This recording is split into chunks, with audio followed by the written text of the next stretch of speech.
আসসালামু আলাইকুম। আবারও চলে আসলাম নতুন একটা ভিডিওতে। আজকের ভিডিওটা হচ্ছে সালোয়ারের মোহরের ডিজাইন। তো প্রথমেই আমি লেসটা জয়েন করে নিব, উল্টা সাইডে জয়েন করে নিব। তারপরে হচ্ছে আমি এভাবে ভাঁজ করে সোজা পাটের দিকে 1/2 ইঞ্চি পরিমাণ এখানে অ্যালাউন্স রাখবো, রেখে তারপরে এখানে একটা সেলাই দিয়ে দিব। সেম ভাবে আমি অপর সাইডটাও সেলাই করে নিব।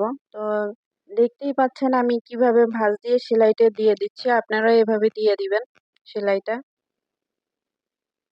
এখন হচ্ছে এটা উল্টায় আমি একটা চাপ সেলাই দিয়ে দিব। প্রথমে আমি চিকন করে একটা চাপ সেলাই দিয়ে নিয়েছি, এখন হচ্ছে এখানে আমি আরেকটা চাপ সেলাই দিব একটু মোটা করে।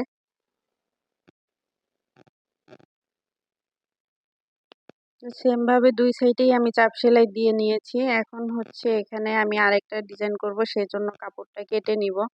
তো এখানে আমি 2.5 ইঞ্চি পরিমাণ নিয়েছি, নিয়ে তারপরে ভাঁজ করে কাপড়টা কেটে নিব। এদিকেও আমি 2.5 ইঞ্চি রেখেছি, দুই দিকেই 2.5 ইঞ্চি করে রাখতে হবে। তারপরে হচ্ছে আমি কাপড়টা কেটে নিয়েছি। এখন হচ্ছে আমি এই লেসটাও দিব, সেই জন্য লেসটা এভাবে ছোট ছোট করে কেটে নিব। তো লেসটা কাটা হয়ে গেছে, এখন হচ্ছে আমি ডিজাইনটা সেলাই করে তৈরি করে নিব। এভাবে ভাঁজ করে তারপরে সেলাই করে নিতে হবে।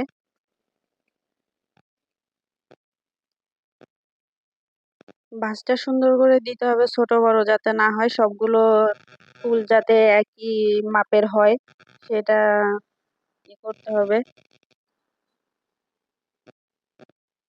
তো এই তো এইভাবে সবগুলো ভাঁজ করে তারপরে আমি সেলাই করে কমপ্লিট করে নিয়েছি। এখন হচ্ছে বাড়তি কাপড়গুলো কেটে নিব।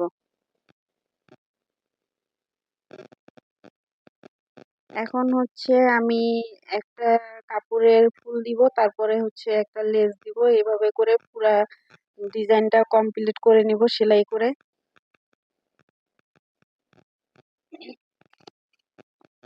তো হয়ে গেছে, এখন হচ্ছে আমি এখানে জয়েন করে নিব সালোয়ারের মুহুরিটা। এখানে আমি 4 ইঞ্চি পরিমাণ রেখেছি, রেখে এভাবে একটু মার করে নিব, নিয়ে তারপরে হচ্ছে জয়েন করে দিব।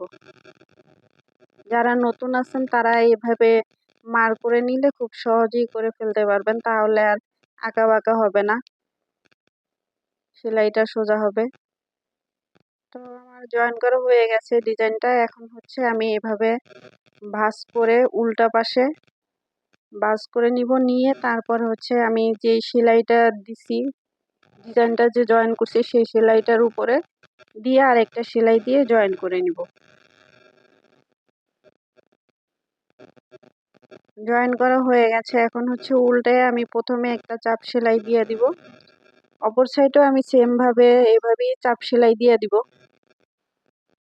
এখন হচ্ছে এখানে আরেকটু মোটা করে একটা চাপ সেলাই দিব।